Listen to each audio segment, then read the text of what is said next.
अनुच्छेद 129 भारतीय संविधान का एक महत्वपूर्ण हिस्सा है जो सर्वोच्च न्यायालय सुप्रीम कोर्ट को अभिलेख न्यायालय कोर्ट ऑफ रिकॉर्ड घोषित करता है। इसका मतलब है कि सर्वोच्च न्यायालय के पास दो मुख्य शक्तियां हैं। एक, अपनी कार्यवाही और फैसलों को रिकॉर्ड के रूप में सुरक्षित रखना। सर्वोच्च न्यायालय के सभी निर्णय, कार्यवाही और आदेश लिखित रूप में सुरक्षित रखे जाते हैं और इन्हें भविष्य में कानूनी संदर्भ के लिए इस्तेमाल किया जा सकता है। ये अभिलेख अधीनस्थ न्यायालयों के लिए मिसाल प्रेसिडेंट का काम करते हैं और कानूनी मामलों में मार्गदर्शन प्रदान करते हैं। दो, अदालत की अवमानना कॉन्टेम्प्ट ऑफ कोर्ट के लिए दंडित करने की शक्ति। यदि कोई व्यक्ति सर्वोच्च न्यायालय के आदेशों का उल्लंघन करता है या उसकी गरिमा को कम करता है तो न्यायालय उसे अदालत की अवमानना का दोषी ठहरा सकता है और उसे दंडित कर सकता है। अनुच्छेद 129 का व्यावहारिक उदाहरण। मान लीजिए कि सर्वोच्च न्यायालय ने किसी मामले में एक आदेश पारित किया जिसमें कहा गया है कि किसी विशेष क्षेत्र में प्रदूषण फैलाने वाली फैक्ट्रियों को बंद किया जाए।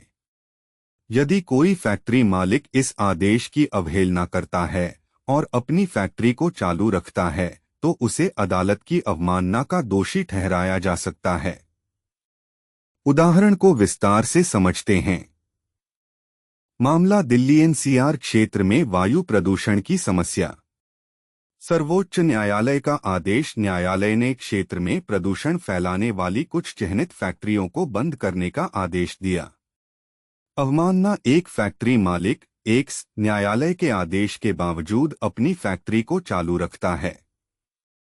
परिणाम, कोई व्यक्ति या संस्था सर्वोच्च न्यायालय में एक्स के खिलाफ अवमानना याचिका दायर कर सकती है। सर्वोच्च न्यायालय एक्स को नोटिस जारी करेगा और उसे जवाब देने का अवसर देगा।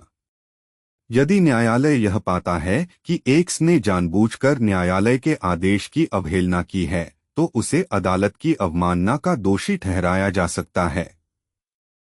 न्यायालय एक्स पर जुर्माना लगा सकता है या उसे जेल की सजा भी दे सकता है। हिंदी में। अनुच्छेद 129 भारतीय संविधान का एक महत्वपूर्ण हिस्सा है जो सर्वोच्च न्यायालय को अभिलेख न्यायालय घोषित करता है।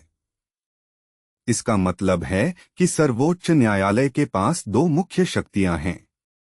एक, अपनी कार्यवाही और फैसलों को रिकॉर्ड के रूप में सुरक्षित रखना। सर्वोच्च न्यायालय के सभी निर्णय, कार्यवाही और आदेश लिखित रूप में सुरक्षित रखे जाते हैं और इन्हें भविष्य में कानूनी संदर्भ के लिए इस्तेमाल किया जा सकता है।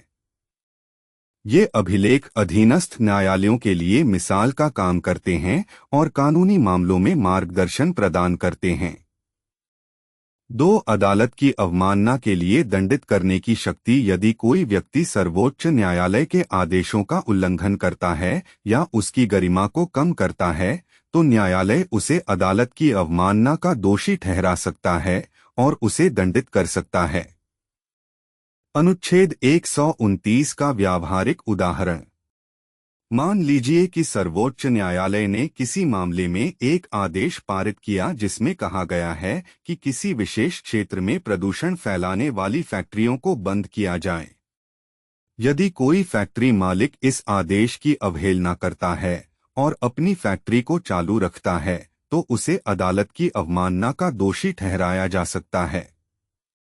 उदाहरण को विस्तार से समझते हैं।